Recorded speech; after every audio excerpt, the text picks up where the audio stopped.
오늘 예배에 참여하신 우리 모든 성도님들에게 하나님의 축복이 함께하기 원합니다. 우리는 신앙생활을 하면서 이런 얘기를 종종 합니다. 사람은 중요하지 않아. 하나님만 보며 신앙생활하면 돼. 교회는 사람 보고 다니는 것이 아니고 하나님만 보고 다니면 돼.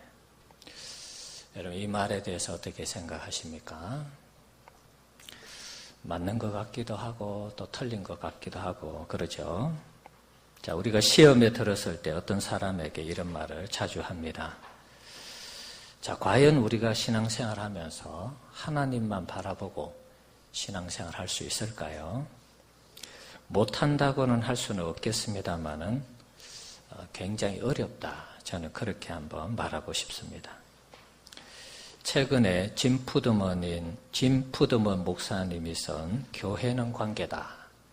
또 교회는 팀이다. 이 책을 보면서 우리에게 중요한 것이 사람이고 또 관계라는 것을 알게 되었습니다. 물론 그 전부터 사람이 귀하다는 것을 알고 있었습니다.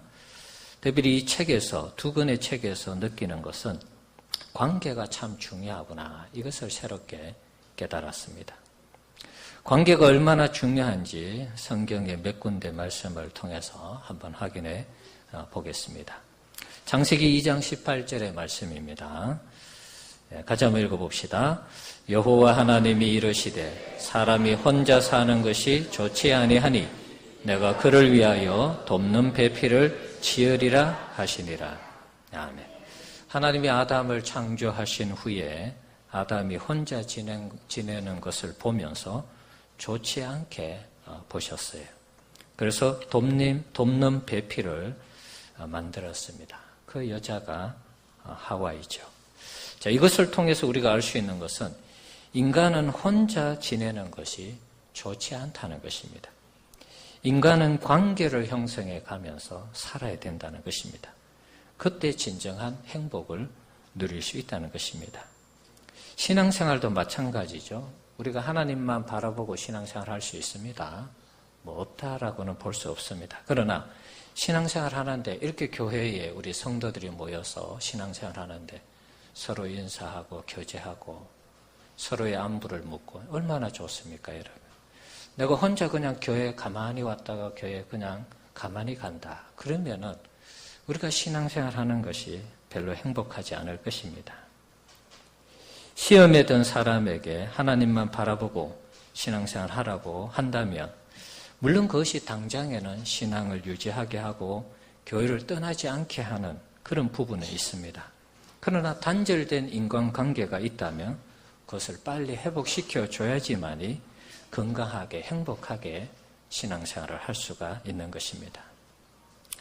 자, 다른 성경 또 한번 보겠습니다. 전도서 4장 12절 말씀입니다. 읽어봅시다. 한 사람이면 패하겠거니와 두 사람이면 맞설 수 있나니 세 겹줄은 쉽게 끊어지지 아니하느니라. 아멘. 자, 인간관계가 잘 형성되어 있는 사람은 어떤 시험이나 시련도 잘 대처하며 이길 수 있습니다. 이 말씀을 보면 이것이 맞다라는 것을 우리가 알 수 있습니다. 그러나 혼자일 때 우리가 시험에 든다든지 혹 어려움을 당하게 되면 혼자는 사실 쉽게 극복하기가 만만치가 않습니다. 특히 신앙의 세계는 마귀가 삼킬 자를 찾아 두루 다닌다라고 말씀하고 있습니다. 공동체에서 떨어져서 외롭게 신앙생활하는 사람이 표적이 될 수 있습니다. 마귀는 그것을 노리면서 시험에 든 사람을 더 힘들게 해서 마침내 신앙에서 단절되도록 하나님을 떠나도록 그렇게 만들어 버리는 것입니다. 우리가 동물의 세계 이런 것을 보면 어떤 이 사자나 뭐 호랑이 아니면 어떤 무리들 속에서 어떤 떨어져 있는 그 짐승들을 노릴 때 보면 무리 속에 뒤에 처져 있는 그러한 짐승들을 노리는 것을 알 수가 있습니다. 교회를 다니며 신앙생활할 때 그래서 믿음의 동역자들이 중요한 것입니다. 내가 혼자 있을 때 여러 가지 많은 어려움을 당합니다. 그러나 옆에 좋은 동역자가 있다면 이겨낼 수 있고 또 서로에게 힘이 되고 위로가 되니까 감당할 수 있는 것입니다.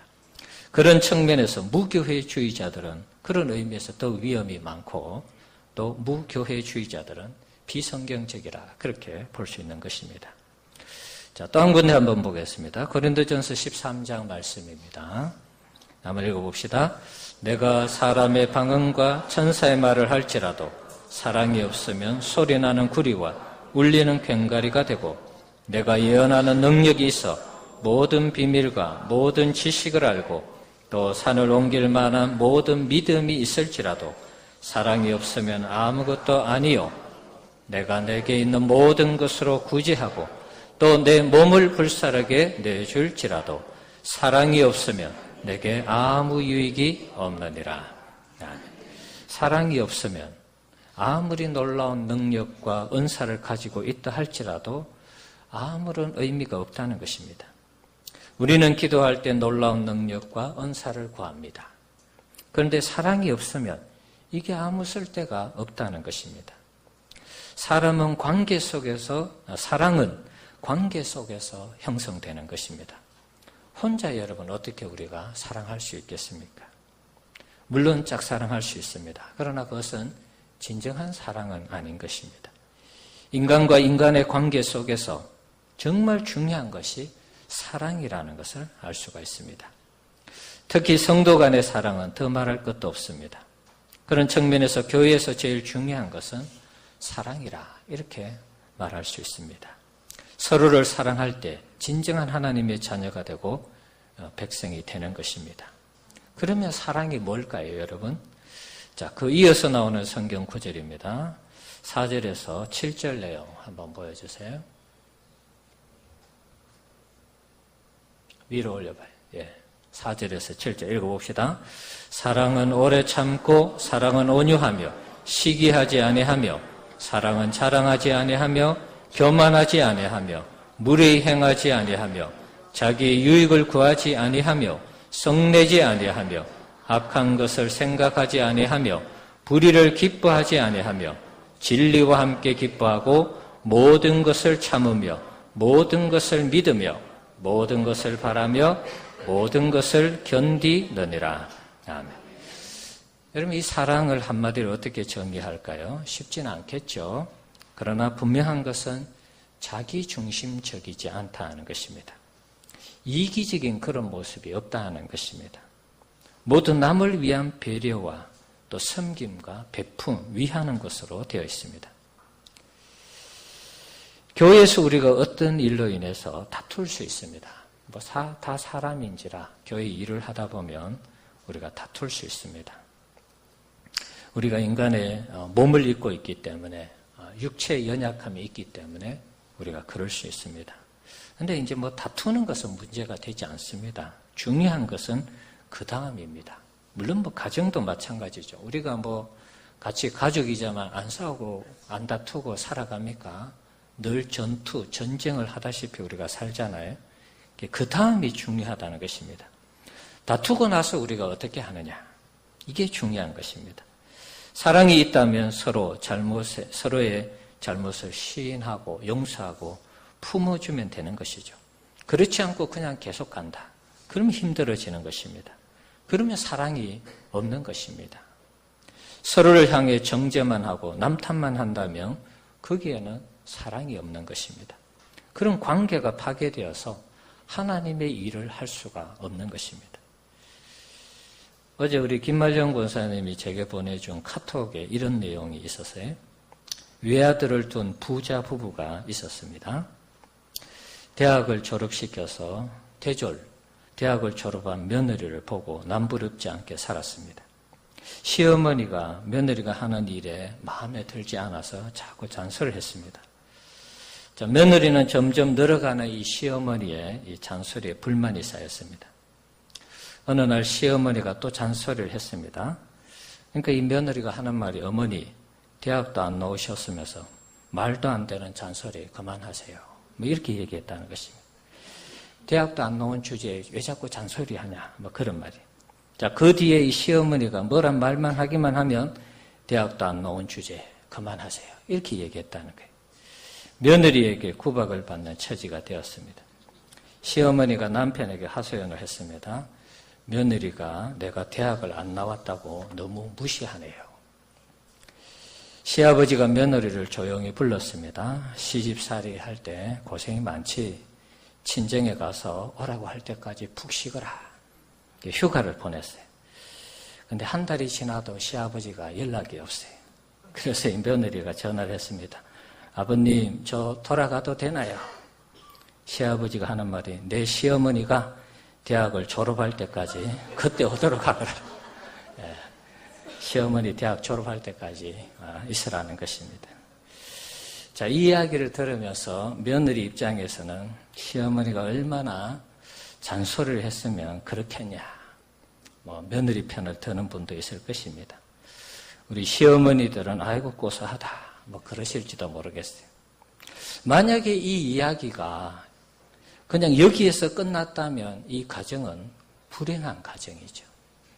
사랑이 없는 가정입니다. 사랑이 있는 가정이라면 시어머니 입장에서는 며느리가 왜 내게 대학을 안 나왔다고 자꾸 얘기할까? 자신을 돌아보며 반성하는 것이죠. 또 며느리 입장에서는 왜 시어머니가 내게 자꾸 잔소리를 하나? 그것을 돌아보면서 반성하는 것이죠. 그래서 서로의 잘못을 인정하고 시인하고 그러면서 사랑하면 행복한 가정이 되는 거 아니겠습니까? 이게 사랑인 것입니다. 우리가 살아가다 보면 늘 어떻게 좋을 수 있겠습니까? 안 좋을 수도 있죠. 안 좋은 것을 우리가 돌아보면서 서로 시인하고 용서하고 사랑하면 또 행복한 가정이 되고 교회가 될 줄 믿습니다. 우리 교회 성도님들, 우리 교회는 제자 삼는 것을 목표로 하고 있습니다. 교회가 존재하는 이유가 무엇이겠습니까? 우리 교회 표가 있습니다. 왼쪽에 있네. 왼쪽에 있습니다. 교회는 계속해서 예수님을 닮은 제자들을 양육해서 또 다음 세대에 계속해서 예수님을 전하도록 하는 것이 교회 존재 이유이고 목적인 것입니다. 교회가 또 다른 재생산이라고 그러죠. 또 다른 제자들을 재생산하지 못하면 교회는 우리 시대에 끝나고 말 것입니다. 유럽의 교회가 그런 것이죠. 유럽 교회 가면 교회는 엄청나게 크고 또 엄청나게 아름답게 호화롭게 지어졌는데 교회는 몇 명 안 됩니다. 있어도 연세 드신 분들 몇 명 있습니다. 유럽 교회는 이제 끝난 것입니다. 우리 교회도 마찬가지입니다. 예수님의 제자 삼는 이 사역을 계속해서 감당하지 못하면 우리 교회도 한 세대 후에 어떻게 될지 모릅니다. 그런 측면에서 교회 존재 이유는 목적은 제자 삼는 것이 되는 것입니다. 제자 훈련에서 제일 중요한 것이 무엇일까요? 성경 공부일까요? 물론 우리가 지금 제자 훈련하고 있습니다만은 성경을 살펴가면서 우리의 삶을 적용합니다. 한 부분일 수 있습니다. 어떤 교리적인 내용이 나오면 교리적인 내용을 가지고 교육을 합니다. 또 한 부분일 수 있습니다. 지식 전달만으로 제자 훈련이 다 가능할까요? 불가능한 것입니다. 열심히 이제 기도해야 된다 그럽니다. 기도만 열심히 하고 기도의 은혜를 받고 능력을 체험하면 제자가 되는 것일까요? 예수님이 거짓 선지자들과 또 잘못된 목회자들을 향해서 기적과 이적이 나타났음에도 불구하고 내가 너희를 도무지 모른다 그러면서 내쫓으시는 그런 장면을 우리가 성경을 통해서 알 수 있습니다. 놀라운 기적과 이적의 능력이 나타나도 제자가 안 될 수 있습니다. 자기를 위해서 쓰면 예수님의 제자가 안 되는 것이죠. 다양한 은사가 나타나도 마찬가지입니다. 이런 요소들이 사실은 제자 훈련하는데 필요하긴 한데 이게 전부 다가 아니라는 것입니다. 제자 훈련에서 제일 중요한 것이 무엇일까요? 여기에도 사랑이 제일 중요한 것입니다. 예수님이 제자들을 세울 때 한번 잘 생각해 보십시오. 무엇이 가장 중요했는지 잘 생각해 보십시오. 이적과 기적을 일으켰습니다. 제자들이 보고 놀랐습니다. 물리를 걸으시고 5,000명 먹이시고 죽은 자를 살리고 놀라운 일을 했습니다. 율법의 가르침을 정확하게 해석해 주었습니다. 수많은 영혼을 구원했습니다. 어떤 판결을 내릴 때마다 사람이 정말 이 머리에서 나오지 못하는 그런 지혜를 동원해서 판결했습니다. 음행하면서 잡혀온 그 여성을 예수님은 어떻게 판결했죠? 죄 없는 자가 돌로 치라. 그러니까 다 죄가 있으니까 다 갚버렸어요. 그때 당시 화폐를 보여주면서 시험할 때 이게 누구의 화폐냐 그러면서 가이사의 것은 가이사에게, 하나님의 것은 하나님께 바치라. 그래서 그 시험에서 벗어나시는 그런 판결을 볼 때 예수님의 이런 놀라운 능력, 이것이 제자들에게 제자화되는데 큰 도움이 되었을까? 물론 뭐 나름의 도움이 되었을 것입니다. 그런데 여러분, 예수님이 사로잡힐 때 제자들이 어떻게 했죠? 다 도망갔습니다. 예수님 부인했습니다. 어떤 제자는 예수님 팔았죠? 그러면 놀라운 능력과 이적과 가르침, 또 예수님이 할 수 있는 놀라운 판결들 다 보여주었음에도 불구하고 제자들이 다 도망가 버렸어요. 예수님의 제자 훈련 실패한 것입니다. 그렇게 보면. 그런데 나중에 어떻게 회복되었습니까?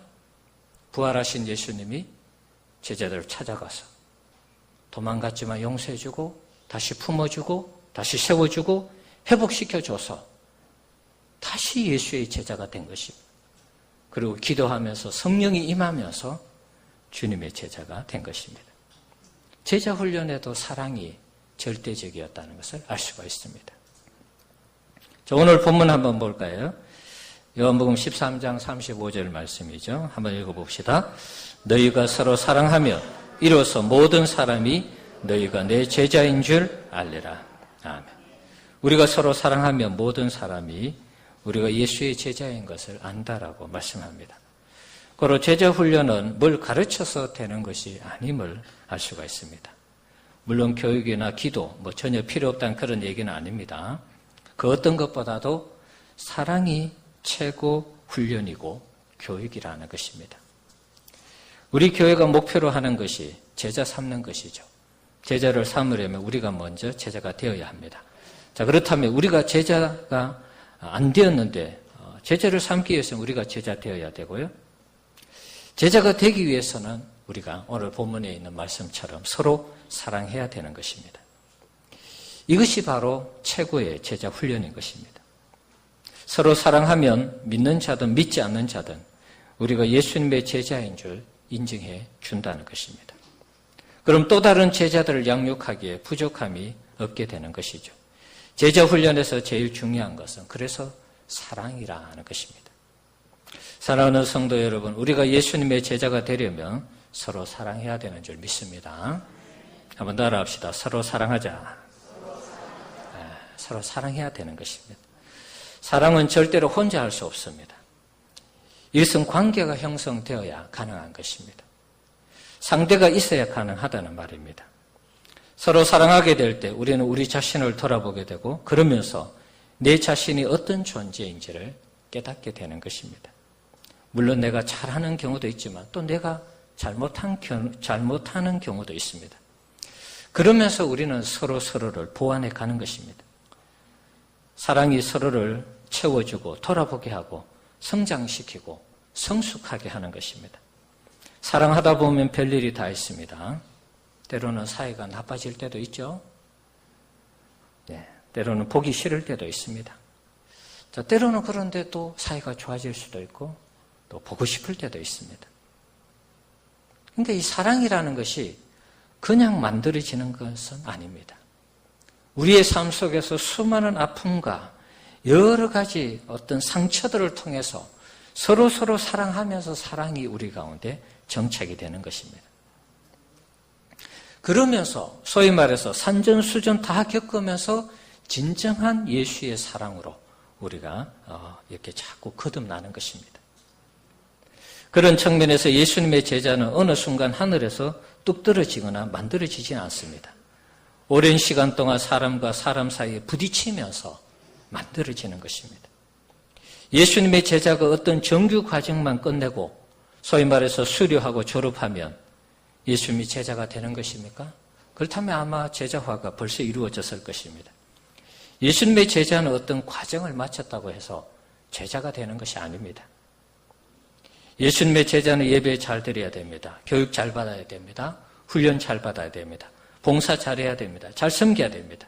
기도 열심히 해야 되고 베푸는 일, 섬기는 일 잘해야 됩니다. 하지만 무엇보다도 남을 사랑하는 그 마음이 없다면 그것은 예수님의 진정한 제자가 될 수 없는 것입니다. 제자에게 요구되는 여러 가지 덕목들이 있습니다. 외형적인 모습들이 있습니다. 갖추었을지라도 인간을 사랑하는, 사람을 사랑하는 마음이 없다면 주님이 기뻐하는 제자가 안 된다는 것입니다. 여러분, 목회자가 되면 예수님의 제자가 될까요? 목회자 되는 과정을 다 마쳤어요. 안수받았습니다. 그럼 예수님의 제자가 되는 것입니까? 자동으로? 아닙니다. 주님이 사랑하는 마음이 없으면 주님의 제자가 안 되는 것입니다. 그런 측면에서 목회자는 목회를 하면서 주님의 제자가 된다. 그렇게 말할 수 있습니다. 저 역시도 마찬가지입니다. 주님의 완벽한 제자가 아닙니다. 제자로 되어져 가는 것입니다. 날마다 수많은 사람들을 상대하면서 제 자신을 복종하며 주님이 기뻐하는 삶을 살려고 하면 사랑하지 않고는 목회를 할 수가 없는 것이죠. 그러니까 저도 계속해서 제자가 되어져 가는 과정에 있습니다. 어떻게 주님이 기뻐하는 제자가 될 수 있을까요? 목회자가 된다고 주님의 제자가 되는 것이 아닙니다. 우리 다 마찬가지입니다. 우리가 하나님 앞에 어떤 직분을 받았다고 해서 다 제자가 되는 게 아닙니다. 수료하기만 하면 제자가 된다면 얼마나 좋겠습니까, 여러분? 예수님이 기뻐하는 제자가 되기를 원한다면 우리는 서로 사랑해야 되는 것입니다. 많은 시간 속에 사람과 사람 사이에서 고민하고 성도와 성도 사이에 부딪히면서 주님의 사랑을 실천해야 되는 것입니다. 그러면서 내공이 쌓이고 그러면서 내가 죽고 주님이 사는 삶을 살아갈 때 우리는 진정한 주님의 제자가 되는 줄 믿습니다. 시간이 나름대로 좀 필요한 것입니다. 짐 푸드만의 이 교회는 팀이다. 이 책에서 이 목사님이 이런 얘기합니다. 당신에게 생명보다 더 아끼는 자녀가 있다고 가정하자. 여느 부모처럼 당신도 이 아이가 인류에 선한 영향을 미치는 인물로 자라기를 바랄 것이다. 그 아이가 고등학교 3학년이 되었다. 대학교에 들어가 학위를 받지 않으면 직업을 갖기 어렵고 직업이 없으면 가족을 부양하지 못할 것이다. 그런데 아이가 다니는 고등학교에서 500명을 한 반에 모아놓고 한 명 교사가 칠판 앞에 서서 강의를 한다. 교사는 일주일에 한 번 35분씩 문제 푸는 법을 설명하는데 최선을 다한다. 그는 학생을 개인적으로 만날 시간이 없으며 힘들어하는 학생을 도울 길이 없다. 당신이 교육 환경에 의문을 제기하면 그는 부족한 부분은 책을 보라고 말한다. 당신은 아이가 다니는 학교를 어떻게 생각하겠는가? 성적 때문에 괴로워하는 아이들이 많다면 더욱 기분이 나쁠 것이다. 내가 이 사실을 다른 학부모에게 상세히 알린다며 매우 흥분할 것이다. 그런 상황을 결코 지켜만 보지 않을 것이다. 맞는 말이죠. 여러분의 자녀 1명, 2명밖에 없는 아이를 학교 보냈는데 아이들이 수업하는 이 광경을 보니까 뭐 100명씩, 500명씩 모아놓고 그냥 한 강사가 강의를 하는데 이 또 매일 하는 게 아니고 일주일에 한 번씩 강의를 해요. 그러면서 부족한 것은 책을 참조하세요. 이래가지고 어떻게 이 사람이, 내 아이가, 내 학생이, 내 자녀가 훌륭한 사람이 되고 사회에 영향력을 끼칠 수 있겠는가? 아마 이런 교육 환경을 본다면 당장 여러분들은 학교를 갈아치우고 학생들을 다른 데로 전학을 시킬 것입니다. 짐 푸드만 목사님이 이런 얘기합니다. 우리는 이런 일에는 그토록 흥분하면서 왜 매주 교회에서 일어나는 일에는 무덤덤할까? 신도석에 앉은 이들은 구원이라고 하는 가장 중요한 주제를 놓고 씨름하고 있다. 우리는 일주일에 한 번 40분 동안 그들 앞에 서서 인생의 가장 큰 문제를 푸는 법을 설명한다. 그들을 개별적으로 가르칠 시간이 없다. 그렇게 할 사람을 양성하지도 않는다. 이러니 성경에 관한 가장 쉬운 질문에도 교인들이 대답하지 못하는 것은 놀라운 일이 아니다. 이 이야기는 짐 푸드만 목사님이 교회의 제자 훈련이 필요하다는 것을 역설하고 있는 내용입니다. 일주일에 한 번 40분 강의, 설교를 듣고 우리가 이 시간을 통해서 좋은 그리스도인이 되고 예수님의 제자가 된다. 웃기는 얘기라는 것입니다, 여러분. 저는 이 글을 읽으면서 제 나름의 큰 충격을 받았습니다. 우리 자녀가 정말 앞에서 얘기했던 어떤 학교를 다니는데 일주일에 1시간밖에 교육을 안 받으면서 훌륭한 사람으로 양육되어지기를 바란다면 그건 정말 이상한 일이죠. 그런데 그렇게 이상한 일이 우리의 신앙의 세계 속에 지금 그대로 이루어지고 있다는 사실입니다.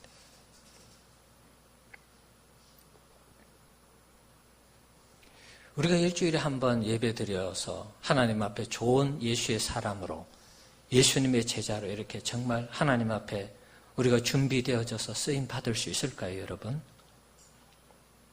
그것은 넌센스라는 것입니다. 쉽지 않다는 것입니다. 우리가 예수님 기뻐하는 제자가 되고 하나님 자녀가 되기 위해서는 지금보다 더 많은 시간을 우리가 우리 하나님 앞에 헌신하고 우리 하나님 앞에 희생을 해야 되는 것입니다. 적어도 우리가 우리 자녀들에게 기대하는 만큼 훌륭한 사람, 멋있는 사람, 공부 잘하는 사람, 세상에 영향을 끼치는 사람, 그런 사람이 되기를 원하는 것처럼 우리 자신의 신앙의 성장과 성숙을 위해서 우리는 더 많은 시간을 하나님 앞에 보내야 된다는 것입니다. 그래도 여러분 될까 말까 한데 우리는 너무 쉽게 일주일에 한 40분 정도 설교를 듣고 하나님의 자녀가 되고 제자가 되고 백성이 되려고 한다는 것입니다. 여러분, 우리가 하나님 앞에 정직하게 우리 자신을 돌아봐야 되겠습니다. 우리가 제자가 되고 자녀 되기 위해서는 어떻게 시간을 보냈으며 어떻게 훈련을 받았으며 어떻게 사람들과 관계를 유지하고 있는지, 관계를 맺어왔는지 우리 자신을 살펴봐야 되겠습니다. 예수님의 제자는 그냥 태어나는 것이 아닙니다. 하늘에서 뚝 떨어지는 것이 아닙니다. 그렇다면 우리는 더 노력하고 헌신하고 더 최선을 다해야 되는 것입니다. 무엇보다도 서로 사랑해야 되는 것입니다. 사람과의 관계 속에서 사랑하고 아파하고 함께 슬퍼하는 이렇게 시간을 우리가 어떤 사람에 대해서 상처를 받으면 우리가 어떤 마음이 듭니까? 사람들과의 관계 속에서 상처를 받으면 우리는 다시는 이제 그 사람하고 같이 일 안 하고 다시는 그 사람 안 만나고 다시는 대면 안 하고 그런 얘기를 합니다. 여러분, 그러면은 거기에는 사랑이 없는 것입니다. 우리가 함께 아파하고 고민하고 같이 시간을 보내면서 사랑이 무엇인지를 그런 관계 속에서 우리가 이 사랑이 무엇인지를 온몸으로 체험을 해야 되는 것입니다. 그게 그냥 되는 것이 아니고 제자 훈련도 많은 시간이 필요한 것처럼 예수님의 사랑을 알아가는 것도 많은 시간이 필요한 것입니다. 우리는 그때 진정한 주님의 제자로 거듭나는 것입니다. 사랑은 절대로 인스턴트 식품처럼 그 자리에서 얼렁뚱땅 만들어서 되어지는 것이 아닙니다. 많은 시간이 필요하고 많은 고민과 많은 갈등과 많은 고통의 시간이 필요한 것입니다. 그때 진정으로 숙성된 예수님의 사랑이 우리 가운데 나오는 것입니다. 저도 착각한 게 있습니다. 내가 친절하면 사랑이 많다 이런 생각하죠. 친절하고 상냥하고 잘 대해주고 그게 사랑이 아니라는 것입니다. 물론 사랑의 일부분일 수 있습니다.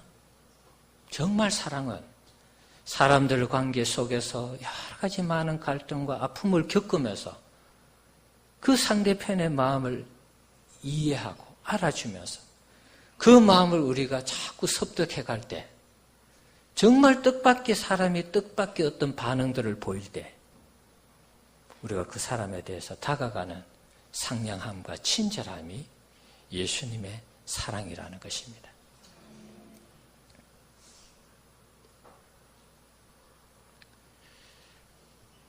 예수님의 제자는 그냥 태어나는 것이 아닙니다. 누군가의 희생과 헌신이 있었기 때문입니다. 우리가 지금 예수를 믿고 있습니다. 누군가 우리를 위해서 희생했습니다. 헌신했습니다.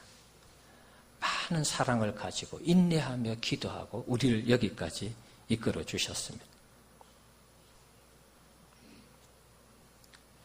교회에서 여러분 제일 중요한 게 무엇일까요?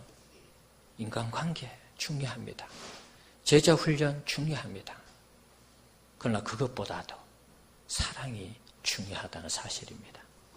그 사랑도 하루아침에 주어지는 것이 아닙니다. 우리가 하나님의 사랑을 온몸으로 경험하고 예수님의 사랑을 온몸으로 경험했지만 내 삶을 통해서 이것을 또 나누고 베풀고 보여주는 것은 또 다른 문제인 것입니다. 내가 아무리 사랑이 충만해도 내가 표현하고 나눌 때는 또 다른 모습으로 내가 나타나는 것입니다. 그러니까 시간이 많이 필요한 것입니다. 교회에서 제일 중요한 거 사랑이라는 사실 여러분 꼭 기억하시면서 우리가 더 많이 인내하면서 교회 우리 구성원들을 더 사랑하고 가족 공동체를 더 사랑하고 그러면서 하나님을 잘 섬겨가는 우리 모든 성도님들 되시기를 바랍니다. 기도하겠습니다. 우리 같이 한번 기도합시다. 교회에서 제일 중요한 것